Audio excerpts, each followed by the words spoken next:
Dette er Afrika, det næst største kontinentet i verden, som er rigt på utallige naturressourcer. 30% af verdens naturressourcer findes i Afrika, enten det er guld, diamant, uran, platina, hydrosolenergi eller gas- og oliereserver. Utenom dette er Afrikas land også svært frugtbart for jordbrug, men til trods for at det har så mye, er Afrika det fattigste kontinentet i verden. 40% af Afrikas befolkning er et offer for ekstrem fattigdom. Men hvorfor er det slik? Til trods for at have så mye, hvorfor er Afrika i dag bare tjent for fattigdom, sult, korruption og politisk ustabilitet? Vanligvis tror folk, at årsagen til alt dette er vestlige lands udnyttelse af Afrika til deres egen fordel, og det reder korruption på matematikniveau blandt det afrikanske folket. Men det er ikke bare en liten sak. Afrikas geografi har også en stor rolle i Afrikas fattigdom. På samme måde er det også nogle andre faktorer, som har bragt Afrika til denne staten. Sandheden er, at i dagens video vil vi diskutere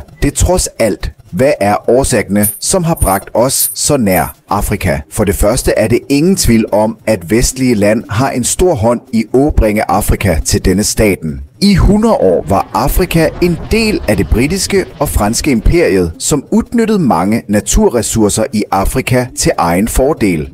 På 1800-tallet blev fysisk stærke mennesker fra Afrika slaveret og ført til europæiske land. På samme måde har det altid været et ønske blandt vestlige magter om at kontrollere Afrika. For at skaffe diamant- og guldressourcerne i Afrika blev tusindvis af afrikanske mennesker slaveret. Mange mennesker blev brutalt myrdet. Det er en Hollywood-film om, hvordan vestlige magter gør dette. Blood Diamond. Du må se den. På samme måde, hvad Shaili gjorde i Nigeria, har vi allerede fortalt om det i en video. Uanset hvad verdens største madvareselskab Cargill har gjort mod barn i Afrika for at lage chokolade, har vi diskuteret det i denne videoen. Så det er ingen tvivl om, at Afrika er i denne tilstanden. Vestlige magter har en stor rolle i at identificere dette landet, men denne udnyttelsen blev udført af det britiske imperiet på alle kontinenter og også i Singapore. Men i dag er alle disse landene i mye bedre forfatning end Afrika, og det er her Afrikas geografiproblemer ligger. Kystlinjen er vældig vigtig for ethvert land eller kontinent, og 10% af verdens handel sker gennem havet. Kystlinjen er faktisk den delen af landet, som grænser til havet.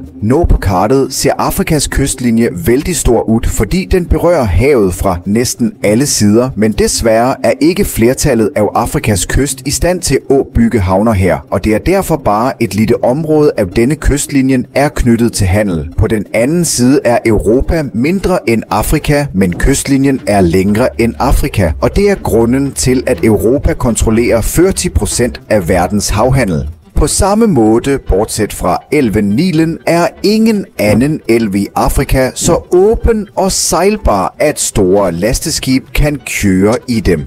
På grund af denne begrænsningen har Afrika altid været vældig vanskelig at handle med det. En anden ting, som har påført Afrika mye økonomisk, er piraterne, som vi kalder piraterne på engelsk. Dette hovedområdet på Afrikas Horn er sandsynligvis det farligste punktet i verden for laste- og kommercielle skib, fordi det er somaliske pirater her, som fortsætter at angribe olietankere og andre kommercielle skib, som passerer her. Og det er derfor mange land har bygget sine militærbaser her slik, at de kan protestere på alle disse ruterne, men i resten af Østafrika har ingen mægtige land en base. På grund af dette har piraterne mye kontrol her. På samme måde har Vestafrika også blivet et farligt punkt for skibene, som passerer her på grund af piraterne. I oktober 2013 nær Nazaria angreb pirater en olietanker og kidnappede al den amerikanske staben, plyndret alle olietønderne og løslot deretter skibspersonalet først efter at have fået deres krav opfyldt. Mange slike hændelser sker stadig i dette område, på grund af, at de fleste land i Afrika ikke er i stand til at handle. De undgår alle disse ruterne, og som et resultat må Afrika miste mange store handelsmuligheder. På samme måde er nordsiden af Afrika varm og tør, og det er store ørkener her. På denne nordsiden er det Sahara-ørkenen, som er den varmeste ørkenen i verden, og mesteparten af den muslimske befolkningen bor i hele dette område.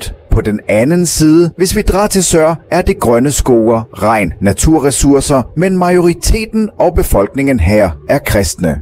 Så det er en spænding mellem den nordlige og sørlige siden af Afrika, og hovedårsagen til dette er disse grænsende, som blev bestemt af det britiske imperiet og det franske imperiet på 1800-tallet. Det britiske imperiet lagde lignende grænser i Midtøsten på grund af, at fred ikke kunne etableres der til dags dato. Vi har diskuteret alle disse problemerne i stor detalje i denne video om, hvordan vestmagtene delte det osmanske riket til egen fordel, og som et resultat har Midtøsten lidt til dags dato. Nogle lignende har sket med Afrika også. Mens man bestemte disse grænsende, blev sprog, religion og kultur ikke taget i betragtning. På grund af dette har Afrika været offer for en eller anden borgerkrig de sidste 60 årene, men det er et land i akkurat dette Afrika, som ændrer sit skæbne, og det er Botswana. Botswana er det rigeste landet i Afrika i dag. Som andre afrikanske land fik også Botswana frihed fra britisk slaveri i 1967, men i dag, mens resten af Afrika er et offer for ekstrem fattigdom, er Botswanas indtægt per indbygger lig Mexico og Costa Rica. Hvordan Botswana opnåede alt dette, vil vi diskutere i en anden video ganske snart. For nu bør befolkningen i Afrika gøre Botswana til et eksempel. De bør forstå, at ingen, som kommer udenfra, vil fikse situationen deres, og de må tage ting i egne hænder. Nylig med ankomsten af Kina og Rusland til Afrika, har det sket en enorm udvikling, og geopolitisk kommer Afrika til at blive et vældig vigtigt kontinent, og vi vil også lave en video om dette vældig snart. Dette er alle kilderne herfra, vi har konsulteret for denne video. Hvis du liker denne video, lig den og del den definitivt med andre. Vi ses i næste video med et andet emne. Tag vare på dig selv.